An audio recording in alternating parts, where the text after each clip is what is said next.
the Jets forced me to drag my butt back up to the studio and do an edition of PFTPM because last week they fired their coach. This week they complete the deal, finally, to get Davante Adams to New York the morning after losing to the Bills on Monday Night Football, although by all indications it was a done deal. It was just a matter of dotting I's, crossing T's, and announcing it on Tuesday morning. Win or lose, they would have done this deal.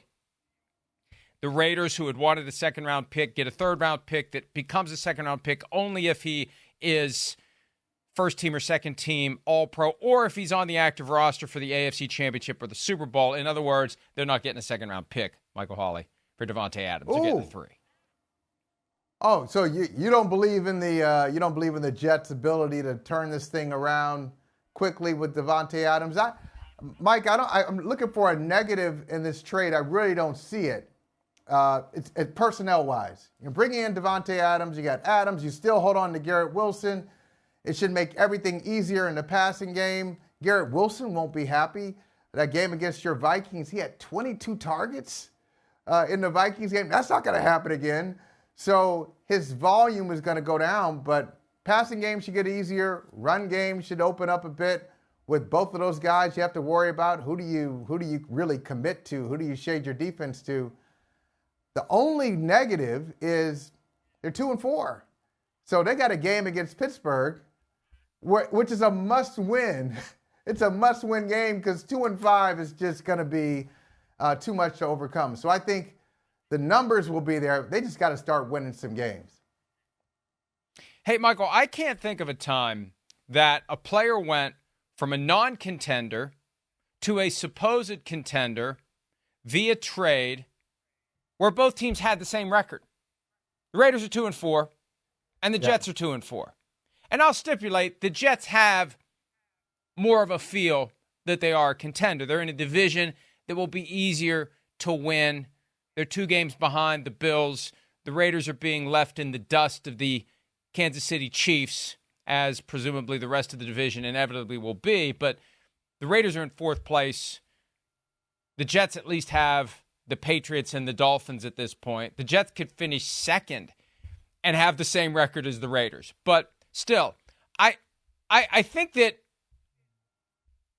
Davante Adams clearly will help once they figure out how they're going to distribute the one football that each team has on offense. You've got Breece Hall, their great running back. You've got Braylon Allen, promising rookie running back. You've got Garrett Wilson, who was irritated with his role in the offense before that game against the Vikings in London. You've got BFF number 2 in Alan Lazard, who caught the Hail Mary pass Monday night and that great back hip throw, as Devin McCourty called it yesterday, where it kind of slipped through the keyhole and no one saw it coming from the Buffalo Bills, and it was a great catch by Lazard. And then you've got odd man out Mike Williams, who got called out yesterday by Aaron Rodgers. Well, late Monday. Yesterday, Aaron Rodgers tried to get out the mop and bucket and did a clumsy job of justifying, criticizing his teammate openly for running the wrong route that, God forbid, impacted Aaron Rodgers' touchdown to interception ratio. But Adams now, where is he? 1, 2, or 3 on the depth chart? At least two, maybe 1.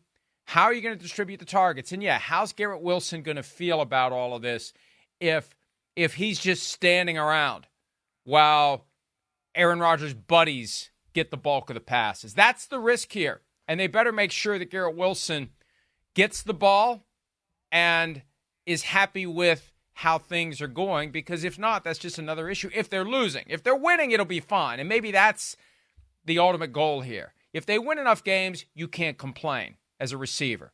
If you're not winning and they're not using arguably their best guy, even with Adams there, then it's a problem. I would see it as a problem if we're not talking about Davante Adams. If, let's say, the Jets have been in on Brandon Ayuk. So you bring in Brandon Ayuk, who Aaron Rodgers doesn't really know as a guy who's really had a lot of time with. And the Jets are saying, well, what's going on here? How are you bringing in Brandon Ayuk? All of a sudden, he's the number 1 or number 2 wide receiver. What do we do here? A little bit of chaos. You're bringing in another buddy. You're bringing another friend of Aaron on board. So it's a matter of who's Tyreek Hill in this and who's Jalen Waddle? Who's A.J. Brown and who's Devontae Smith? And if they figure that out, if they look at it that way, hey, we got 2 number ones and we're good, they should be fine. But if one of those guys, because the example I just gave of Tyreek Hill and Jalen Waddle, Tyreek Hill's better. A.J. Brown and Devontae Smith, A.J. Brown's better.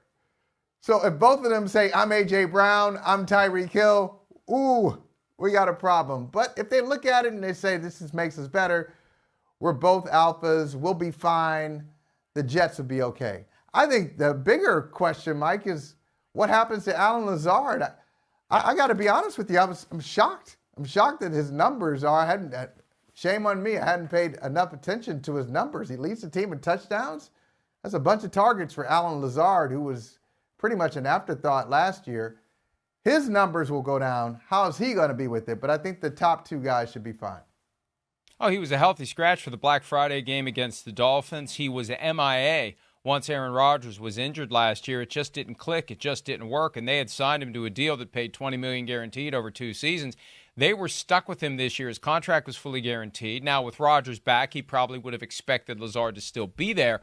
But, I had a thought while you were explaining that of, you get a group of friends when you're kids, and there's the one guy that everybody wants to be friends with, and he's got his 2 friends that are vying for his attention. And really, the only way that either Davante Adams or Garrett Wilson will emerge as the Tyreek Hill / A.J. Brown in this equation is to get more attention from the mutual friend that they're both trying to get the attention of. And then you got Alan Lazard hanging around saying, hey, what about me? I caught the Hail Mary pass. I made the great catch of that thing that somehow like jumped through the body of a Bills defensive back. So you've got 3 options now, and Rodgers is going to do what Rodgers is going to do.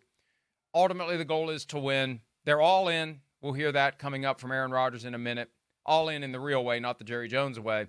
It's not going to make them worse. The question is, how much better will it make them? Is it too late? I don't think it's too late because there's still 11 games to go, but it just feels like, as someone put it to me yesterday, Woody Johnson is now going to do everything he can to justify firing Robert Saleh. And they're going to make moves that they maybe wouldn't have made if Saleh hadn't been fired, including if this short window for Haason Reddick to find a trade through his new agent, Drew Rosenhaus, doesn't work out, including doing a deal with Reddick, biting the bullet, paying more than they wanted to pay, just so they add Reddick to the mix well.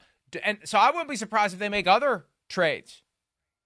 Michael, I won't be surprised at all, because if Woody is trying to make it look like I was right with Robert Saleh, especially after Bill Belichick,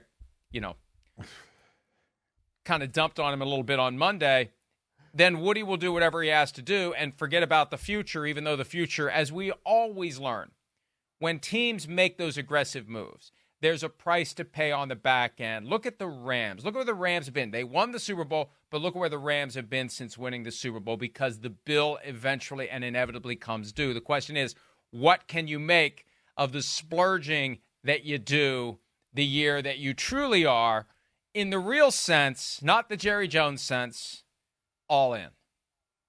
It's a great point, Mike, especially the Reddick one.